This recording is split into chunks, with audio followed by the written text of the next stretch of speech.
3, 2, 1. L'histoire de Dieu, du monde et de toi. 3. Dieu est l'union de trois personnes liées par l'amour.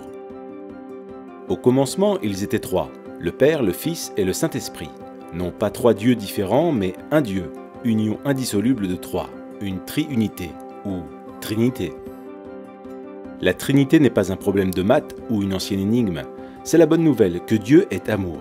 Depuis toujours, le Père a aimé son Fils dans l'unité de l'Esprit. Comment pouvons-nous nous représenter cela? En fait, le Fils de Dieu est l'image de Dieu. Il nous donne accès à la vie de Dieu. Ainsi, considérons par exemple la scène du baptême du Fils de Dieu. Nous y voyons le Saint-Esprit descendre sur lui, tandis que le Père déclare « Tu es mon enfant bien-aimé, tu fais toute ma joie ».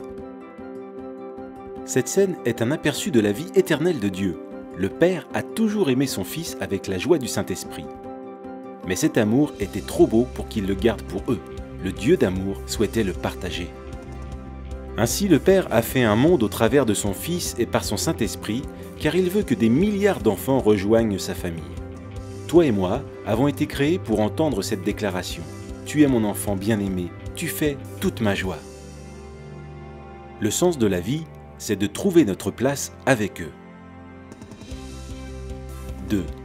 L'histoire du monde est l'histoire de deux hommes. Dieu a placé un homme, Adam, à la tête de l'humanité pour qu'il la bénisse et prenne soin d'elle. Mais Adam se détourna de Dieu, se replia sur lui-même et plongea le monde dans la mort et la malédiction. L'humanité fut déchue de la grâce. Maintenant, nous partageons tous cette humanité brisée et nous ressentons les effets de sa malédiction.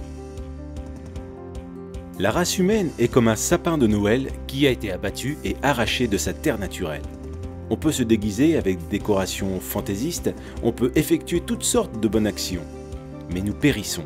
Nous n'avons aucune vie spirituelle en nous et nous nous dirigeons vers notre perte. La race d'Adam est sous la condamnation de Dieu. Dieu a prononcé un non définitif à ce mode de vie parce qu'il veut quelque chose de très différent pour nous. Il veut que nous trouvions tous la vraie vie dans un second Adam. Jésus-Christ. Le Fils est venu sur terre en devenant un simple homme et fut nommé Jésus. Il est entré dans notre monde brisé et a pris en charge notre cause perdue. Comme un champion qui gagne la course pour nous, Jésus prit place dans nos chaussures et vécut la vie parfaite que nous ne pourrions jamais vivre. Puis, sur la croix, il mourut d'une mort maudite, mort qui devait être la nôtre. Mais en faisant cela, il prit la nature maudite d'Adam et l'anéantit. En effet, 3 jours plus tard, il revint à la vie, avec une vie vraiment nouvelle, là où il n'y a ni mort ni malédiction. Il nous invite maintenant à entrer dans sa vie et dans sa famille. 1. Tu fais un avec Adam. Feras-tu un avec Jésus? Par notre naissance, nous faisons un avec Adam. On dit bien tel père, tel fils. C'est pourquoi nous partageons aussi sa nature égoïste, sa mort et sa malédiction. Unis à Adam, nous n'avons pas de vie en nous-mêmes et aucun espoir pour l'avenir. Mais Jésus vient pour offrir une incroyable union avec lui. Telle une branche de sapin de Noël, nous pouvons être coupés de l'arbre Adam et greffés à l'arbre Jésus-Christ. Pensez aussi à une autre image d'union. Nous pouvons faire un avec Jésus comme dans un mariage. Imaginez un mariage entre un prince et une mendiante. Elle est sale et pauvre, avec un nom honteux et un avenir sans espérance. Pourtant, le prince l'aime et s'offre à elle dans le mariage. Dès qu'ils sont unis, que se passe-t-il? Le prince prend toutes les dettes de son épouse et elle reçoit toutes les richesses de son prince. Il couvre son nom honteux et lui donne son nom. Elle est invitée dans sa vie, sa famille et son héritage. Grâce à son prince, elle peut appeler le roi papa. Et tout cela grâce à leur union conjugale. C'est exactement la même chose avec Jésus.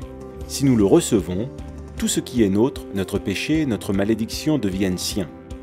Il paie le prix de tout cela sur la croix. Et tout ce qui est sien, sa justice, son héritage, deviennent nôtres. Si nous faisons un avec Jésus, dès maintenant nous sommes adoptés dans la famille. Son esprit devient notre esprit, son Père devient notre Père. Nous appartenons à ses frères et sœurs dans l'Église, nous prions le même Père et l'entendons exprimer son amour pour nous par ses paroles. Tu es mon enfant bien-aimé, tu fais toute ma joie. Ce sont nos privilèges maintenant, et quand Jésus reviendra, nous participerons aussi à sa vie physique et immortelle. Il ramènera nos corps à la vie et créera un monde nouveau, juste et droit. Ce jour-là, Dieu jugera le monde, confirmant à jamais son non à Adam. et son oui à Jésus-Christ. Tu fais un avec Adam, mais il n'y a aucun avenir dans cette vie-là. Cependant, les bras tendus vers toi, Jésus te lance une invitation. Il s'offre à toi, te donne sa vie même, sa famille et son avenir. Il est à toi si tu veux l'inviter dans ta vie. Fais un avec Jésus. Les trois t'invitent dans leur cercle d'amour. Les deux déterminent le monde. Veux-tu faire un avec le Fils de Dieu ?